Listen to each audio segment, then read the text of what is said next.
What's going on, guys? CGG Matt back. Been a while since I've uploaded. I had the stomach bug. Wasn't really feeling like uploading then. But I'm here to talk about the game ones that have already happened. Minnesota versus Golden State hasn't tipped off yet. It's actually tonight at the time of recording. So we're here to talk about the other game ones. And every top seed blew a lead. Isn't that crazy? If you enjoy, like, subscribe. Pretty simple stuff. We're going to get right into it. We could talk about, let's talk about Pacers Cavs. Game one first, because that's what came chronologically. Although I don't remember a ton from that game, I do remember Tyrese Halliburton was spectacular, double-double, as per usual it seems. But most importantly, we have to start putting a lot more respect on Andrew Nembhard as a player and as a defender, as an offensive player as well, as a co-star, kinda, not really, kinda. In the playoff scenario, he has been nothing but trouble for the opposing team. It appears as though nobody's figured out how to guard Andrew Nembhard come playoff time. He's cracked the code. I don't know. He's becoming one of those playoff risers. We saw it last year, and we're definitely seeing it again this year. I also remember Aaron Nesmith had a great game. He was getting foul trouble, but he was playing a great game regardless. Again, though, remember, we don't overreact to game ones. You can't. It's hard not to, though, if you are a fan of the top seed, like the Cleveland Cavaliers, the Thunder, or the Celtics. It's really hard to not overreact to one game and be like, well, series is over. It's hard. I get it. But at the same time, you just have to steal one on the road, and that basically evens it out, and then it becomes a 0-0 series. Donovan Mitchell could not get it going from three, but anything else, it appeared. He could put any shot in that he wanted to, just not behind the three-point line. Floaters in the lane. He had, I think, a dunk in there. Donovan Mitchell's going to get buckets no matter what. No Darius Garland. Kind of hurt them, and it went against what Kyle Anderson said a few weeks ago about defensively they're better without Garland, blah, blah, blah. They look better without him. Maybe, and in certain scenarios they do, but in game one, not really the case. It appeared as though they really just couldn't match the Indiana Pacers' offensive firepower, and they couldn't buy a stop either. And when you can't get a stop, you know, it's irreplaceable. Darius Garland's a bad defender. We all know that. But there's basically no drop-off when Sam Merrill and Max Strus can't get stops either. Some other things I noticed in that game, Cleveland, of course, we're still talking about that. I want to talk about before we just get out of here and talk about the more recent games. I want to talk about Ty Jerome, who played a good game. Not his best game, don't get me wrong. But what really got to me was he was kind of whining a lot. I don't really throw around that word a lot, NBA players whining and complaining about calls, but Ty Jerome spent a lot of time complaining in game one. Kind of got under my skin because he was having a pretty good game, all things considered. He was a plus on the box score as well, plus-minus wise. He got to the line like 5 times, but if you ask him, I'd imagine he wanted to get there 15 times. He was doing a lot of complaining, and I just don't like to see that, especially from a 6-man guard. No offense to him. He's had an amazing season. He's a spectacular player in his own right. But Ty Jerome, stop begging. Just stop doing it. All right. Miles Turner hit a buzzer beater 3. Long term, I'd still say Cleveland has the advantage of the 1 seed. They've been the better team all season. I know Indiana's pace is going to bother the Cavs. Don't get me wrong. But will the Pacers make 19 threes again? I can't guarantee that. It might happen again. Don't get me wrong. In Indiana, they definitely shoot better at home.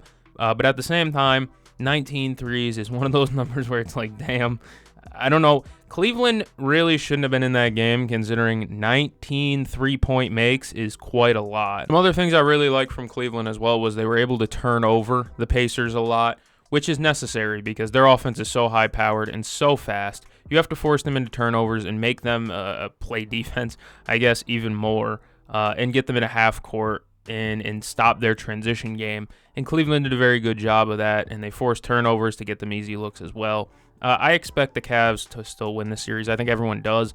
But really nice win for Indiana in game one. They played a very competent game, a very clean game as well. Shout out to Nembhard. Halliburton had a great game offensively. Again, that stat, he scores 20 or 25 or more. He scores 25 or more, they're basically undefeated. 20 or more, it's like 24-7 or something like that. So Halliburton's aggressiveness was good, but he wasn't forcing it. He had a nice step back 3. He wasn't really forcing the shots though. He let it come to him, and he looked really good. But for Cleveland, you're getting Darius Garland back ideally. I'm saying he should be back for game 2. That's what they said. And and that should really help them a lot because, man, their offense kind of got a little bit gross, stuck in the molasses mud, down the stretch of that game, especially with Donovan's inability to make a three as well. All right, now we could talk about yesterday's games, the Monday game slate.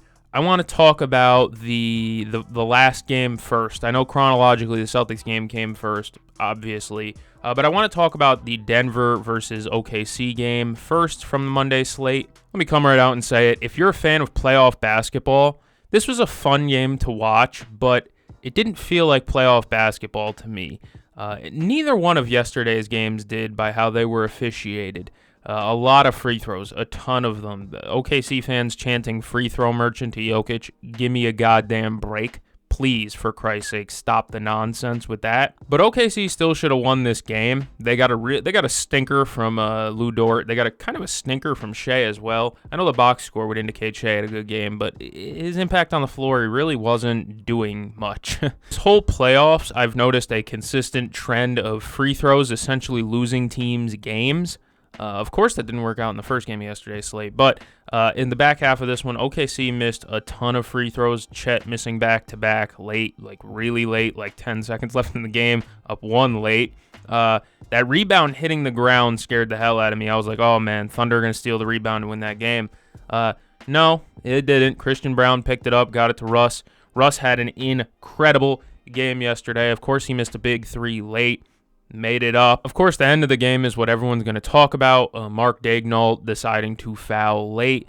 There was a couple of late game decisions from the Thunder that I was like, why? Obviously, the foul game was early, but there was also a couple of mental mistakes, like they fouled when Jokic was out of the game for a defensive possession. The Nuggets had no timeouts, no way to essentially sub Jokic back into the game, barring a foul. And OKC decided to foul, allowing Jokic to re-enter.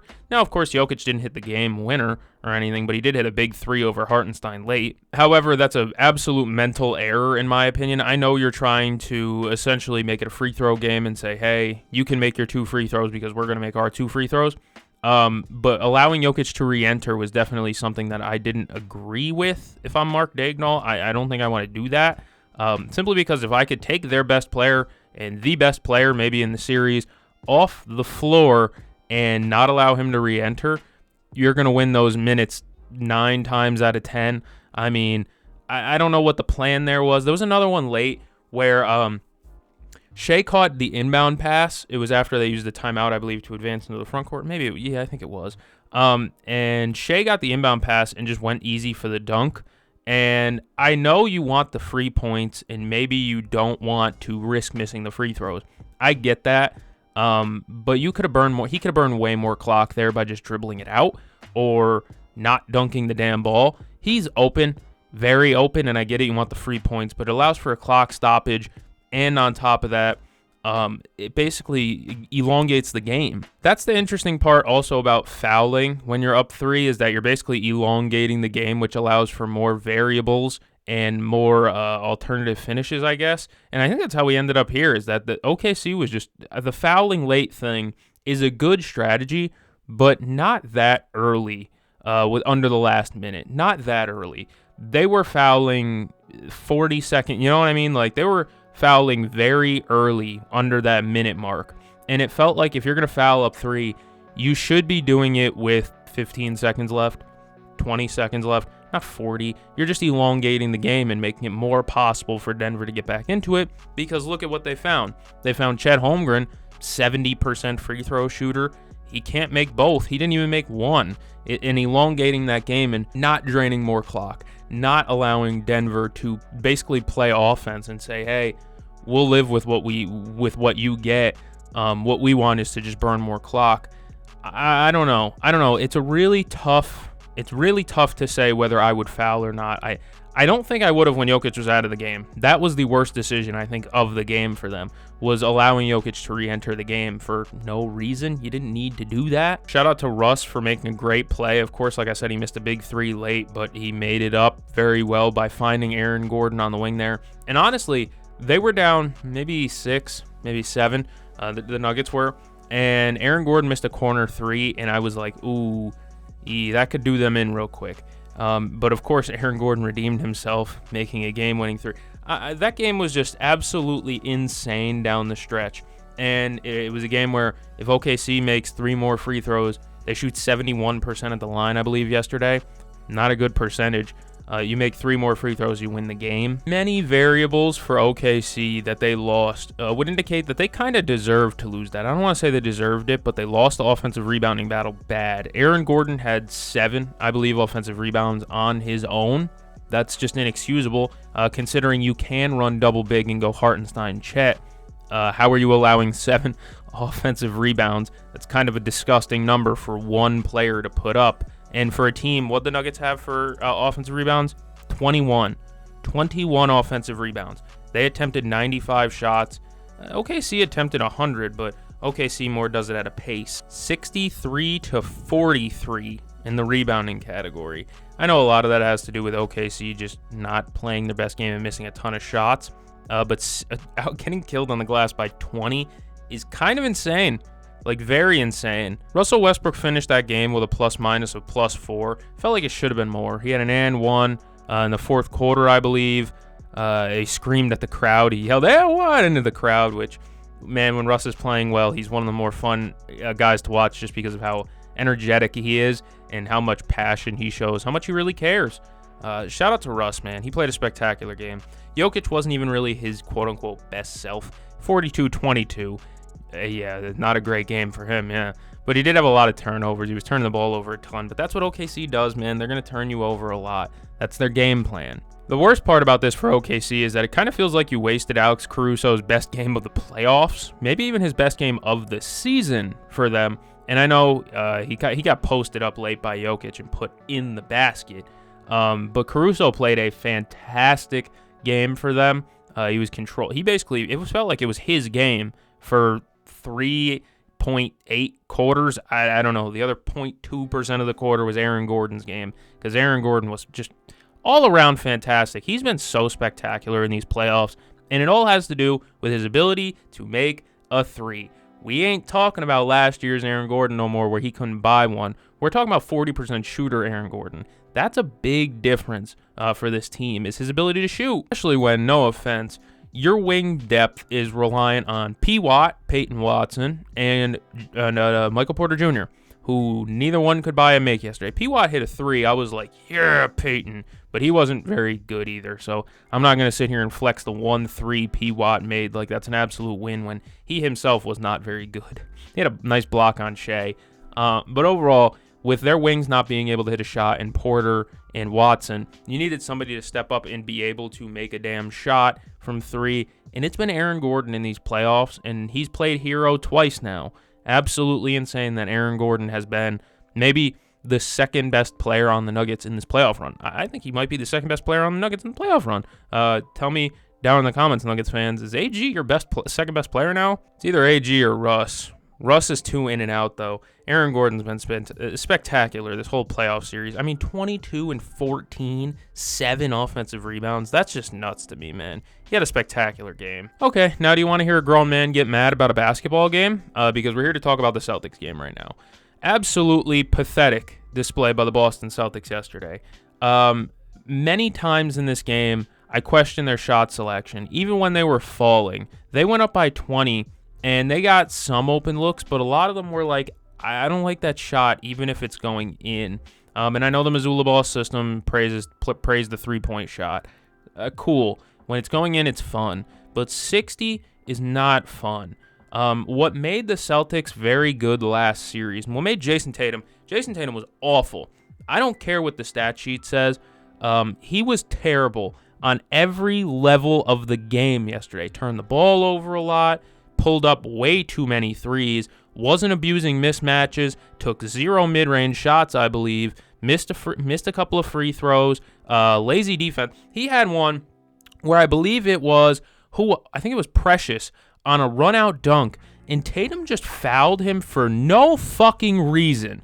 What the fuck are you doing? OG Anunoby's always been a Celtics killer in my eyes. Even when he was in Toronto, I felt as though OG was a Celtics killer. Of course, you call back to that buzzer beater in the bubble over Jaylen Brown, whose stupid ass decided to fall off a shooter Speaking of stupid-ass Jaylen Brown, he played terribly yesterday as well. 1 for 10 from 3. How about you stop fucking taking them? Now, here's a complaint that I'm not sure anybody's made this complaint yet, but this was the most ill-prepared Celtics game I've seen in my entire life. And I mean that sincerely. Why? Because I forget who asked the question, but Noah Dalzell posted it on Twitter, X, whatever the fuck. Basically, Joe Mazzulla did not know Kristaps Porzingis was sick and feeling terrible until the game. Until the game. He didn't know that the guy with like the third highest fucking cap hit on the team was sick. Now, some people might be like, all right, he's sick, whatever, dude. When the game plan is to have Luke Kornet basically immediately get himself into foul trouble by hacking Mitchell Robinson, which ended up being a good play in my opinion. I don't care what Mitchell Robinson plus minus was. He was not good yesterday. But when the play is for Luke Kornet to foul Mitchell Robinson and feel comfortable having Mitch take those free throws, you can't afford for your starting center to just dip in the middle of the game. And it hurt the Celtics a lot because now Luke Kornet's got to battle through multiple fouls, 4 fouls in basically the first half, because Kristaps Porzingis just decided, peace, I'm out of here. I don't know what sickness he has. I don't really care. It's selfish to not sit out the fucking game because he's played terribly all postseason. Hasn't had a singular good game in these NBA playoffs. 6 games down, 0 for 6 from Kristaps Porzingis in terms of good games. He has been the least impactful starter on the Celtics in this playoff run, and I'm including the games where Drew Holiday missed. Kristaps Porzingis, that ship is starting to really sail with me. The fact that this guy has zero reliability come playoff time, and even when he has been there in these playoffs, he hasn't been there. He's been horrible, a shell of his former self. I don't know what it is. Does he have AIDS? AIDS? Nobody's got AIDS. I don't want to hear that word here again. Maybe. I don't know what the sickness is, but it's unreal that Joe Mazzulla did not know Kristaps Porzingis was sick until the game started. Because there's no reason for Luke Kornet to be getting himself into foul trouble early if Kristaps Porzingis isn't even a guarantee to finish the fucking game. I am so beyond Kristaps Porzingis. I'm mad outright at Kristaps Porzingis. Why? Get off the fucking court if you can't play. They are forcing post touches to him. I remember this is first quarter beans, so it doesn't really matter in the grand scheme of things. Tatum went to throw him an entry pass that fucking hit a little kid eating an ice cream cone in the third fucking row. It was nowhere close to where it needed to be. All right? And they're forcing these post touches to the softest center I've seen play in years. And the only time he ever looked moderately playable in these playoffs was when he learned how to pick and roll. You're a center. Go to the basket. You're 7'4", letting Jalen Brunson have you take mid-ranges, fucking past the free throw line. Use your body. Even when he did yesterday, blew a layup, got the rebound, blew the second layup. What are you doing? Don't play if you're going to do that. All right? I get being honorable and wanting to fight through the pain. There's no reason to if you're going to play like Kristaps Porzingis has played in these playoffs. If you're going to play like that, go home to Latvia, brother. I don't know what more to tell you. And it's unbelievable that they keep rolling him out there game after game. And the fact that he himself has been just awful in these playoffs, and they keep trying to insert him into this offense. They keep trying to make him a fixture in this offense. No, stop it. I'm at the point, this is ridiculously sad, but I'm at the point where Al Horford getting a switch and a mismatch, Jalen Brunson on him, Cameron Payne on him, whatever. I trust Al Horford with that switch more than I trust Kristaps Porzingis.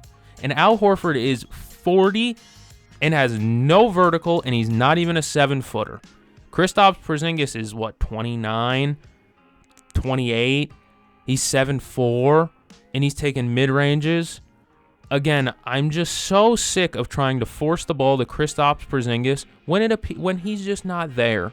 He's not a real basketball player anymore, it seems. I don't know what happened to him with that sickness. Like I said, maybe it's fucking AIDS, but whatever it is, figure it out or don't play. It's that simple because it handcuffs your team when the game plan is for your backup center to foul Mitchell Robinson 4 times in the first half, because now he can't play in the second half because you're too selfish and want to get out there and play and force your way into the game plan. Just sit. More gripes I had. Where was Peyton Pritchard in the second half of that game? How many minutes did he play? 24. Where was Peyton Pritchard in the second half of that game? I'm not saying he was bad or anything like that. I'm not saying he pulled a disappearing act. I'm saying he just literally was not on the court in the second half. He got buried.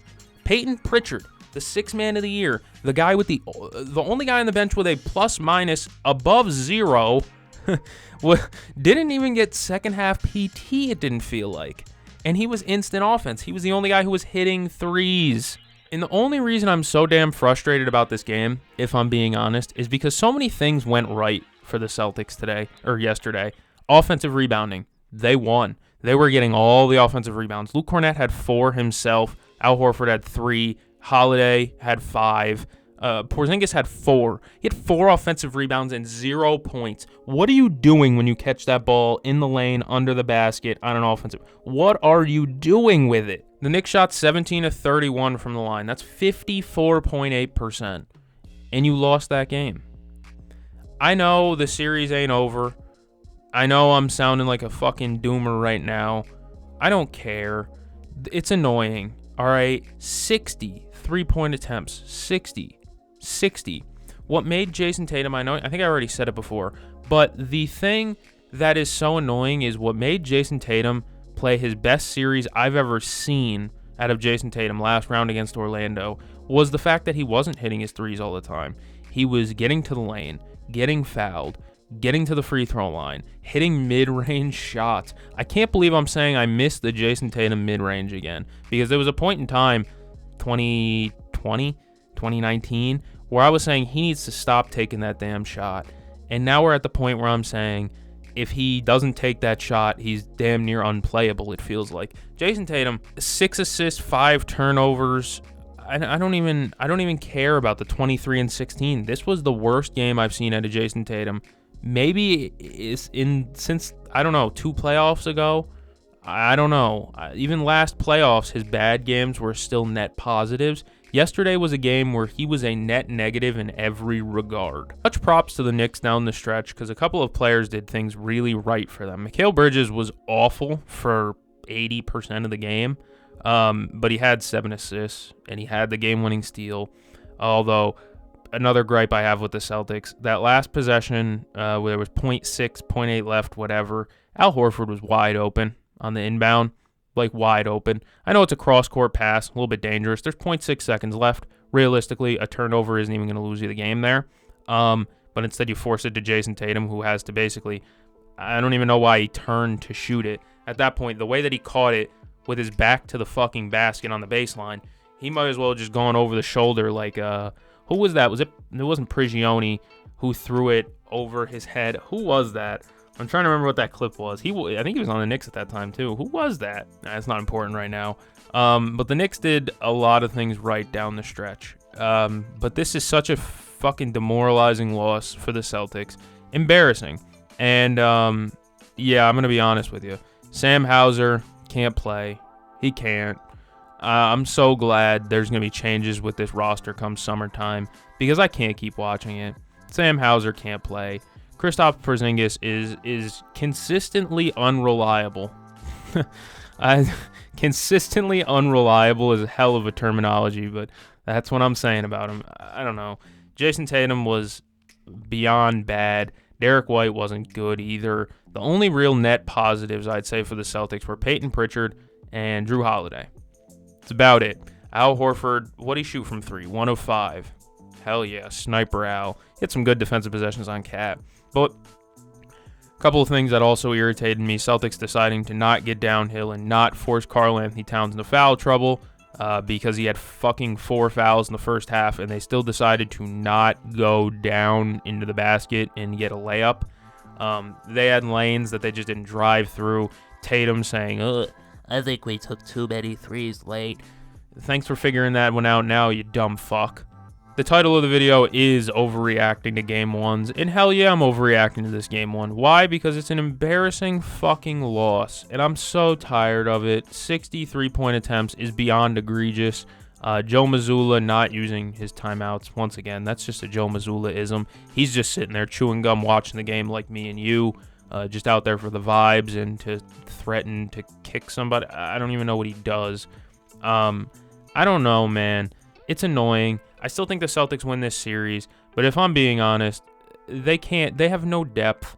There's no depth on this Celtics team. Luke Cornett got into foul trouble early, so it's not like he even really mattered. Peyton Pritchard played very well, but you can't turn to Sam Hauser. You can't. I don't even know. He played 4 minutes, and I think he was a minus like 7 or 8. 4 minutes. 4 minutes, and they cleaned you up by almost 8 points. He's a bad basketball player. And if I'm being honest, if Kristaps plays and Sam Hauser plays on, when do they play, Wednesday or whatever, advantage New York Knicks. I'm so beyond some aspects of the Celtics team. It's frustrating, but whatever. What can you do? If you enjoyed this video, like, comment, subscribe. Thank you for joining me. I'm gonna go catch the game. See you guys in the next one.